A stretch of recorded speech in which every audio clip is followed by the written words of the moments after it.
Item Number, SCP-319. Object Class, Keter. Special Containment Procedures. SCP-319 is to be contained in place at Site-319 inside a hermetically sealed vacuum chamber 20 meters in diameter. The chamber housing SCP-319 must be insulated, and the surface temperature controlled to present an absolutely uniform thermal gradient. SCP-319 is to rest on a platform with an active mass damping system, and the relative position of the housing for each instance of SCP-319-1, and the diameter and position of SCP-319-2 shall be continually monitored by high-precision laser rangefinders. Any deviations in the position of any instance of SCP-319-1 by greater than 0.01% on any axis, or any change in size or position of SCP-319-2 by greater than 0.001% is deemed a potential Götterdämmerung scenario and a risk of a ZK0 event. Foundation-wide initiation of Protocol Omega-319 is mandated in response to such an event until such time as the positions of SCP-319-1 are returned to optimal and SCP-319-2 has ceased growth and movement. Any and all scientific investigation of SCP-319, SCP-319-1, and SCP-319-2 is authorized only with explicit O5 approval. Description: SCP-319 is a mechanical device constructed circa 1894, consisting primarily of 12 interlocking rings assembled in an 8-meter diameter spherical formation, allowing a clockwork mechanism, driven by electric motors, to rotate each ring separately on each axis. The purpose of the assembly appears to be the precise placement of 12 instances of SCP-319-1 in relation to each other.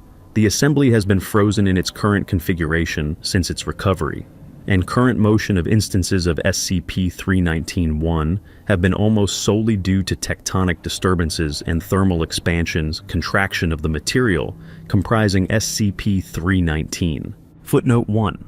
Precise measurements have determined microscopic variations in position due to gravitational tidal effects, but, to date, these have appeared to be within acceptable margins. SCP-319-1 designates 12 anomalous mineral specimens mounted on SCP-319. Each instance of SCP-319-1 is nearly fully enclosed in a housing made of brass, copper, and glass, with a 12mm opening pointed at the center of SCP-319-2. Each housing for SCP-319-1 is connected to heavy-duty electrical cabling that loops in a closed circuit connecting each instance. Measurements indicate a constant 50 amperes of current in this circuit, despite no connection to an outside power source. SCP-319-2 designates a bubble of vacuum 2.561 meters across suspended inside SCP-319. SCP-319-2 appears to be in a lower energy state than the surrounding universe. Because of the alteration of physical constants within this bubble, any matter and energy entering this bubble is annihilated, as their quantum structures are incompatible. Current theory predicts that the existence of SCP-319-2 should catalyze a vacuum metastability event, resulting in the expansion of the boundary of SCP-319-2 at the speed of light, bringing the vacuum state of the surrounding universe down to its lower energy state. Footnote 2. This would represent a ZK0 reality failure scenario. The universe would continue to exist, but would not only cease to support life as we know it, but would fail to support chemistry as we know it. The expansion of SCP-319-2 appears to be held in check by the precise positioning of SCP-319-1 around it. This is supported by the fact that any recorded movement of SCP-319-1 allows SCP-319-2 to grow by varying amounts. Over the past 50 years, vibrations and thermal expansion have moved SCP-319-1 enough to allow SCP-319-2 to enlarge by 0. meters in diameter, meaning that, at its current rate of expansion, in years containment will fail as the outer boundary of SCP-319-2 intersects the innermost ring of SCP-319. Addendum. Selected excerpts from the Journal of Sir Bandon Lawhead Smythe, recovered with SCP-319, August 12, 1893. I found myself pleasantly surprised today when word arrived of a shipment from England.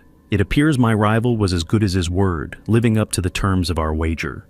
It seems that day, 6 months ago in the Explorers Club, Lord was not boasting of his accomplishments. Now, if I am not to be made a liar, I shall have to make good upon my own claims.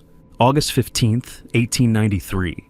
The specimens are exquisite, if one could rightly describe such unnerving carvings so. 10 to match the 2 I had already acquired. If Lord experienced half the travails acquiring these as I had my own, I owe the man an apology, even if it must be deferred until after I complete my own expedition. September 8th, 1893. Success. Long study of these odious cults has borne sweet fruit indeed. As I suspected, these stones are much more than primitive fetish objects for the worship of savages.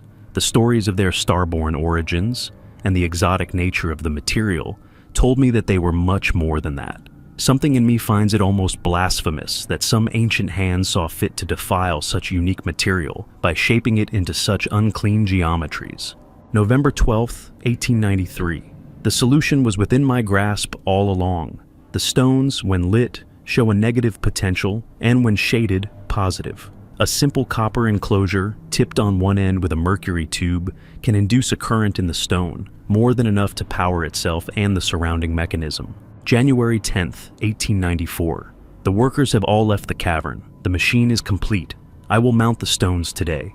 Soon my feet will step beyond where anyone at the Explorers Club, even Lord, could ever dream of going. January 30th, 1894. Today I have opened a door beyond our universe.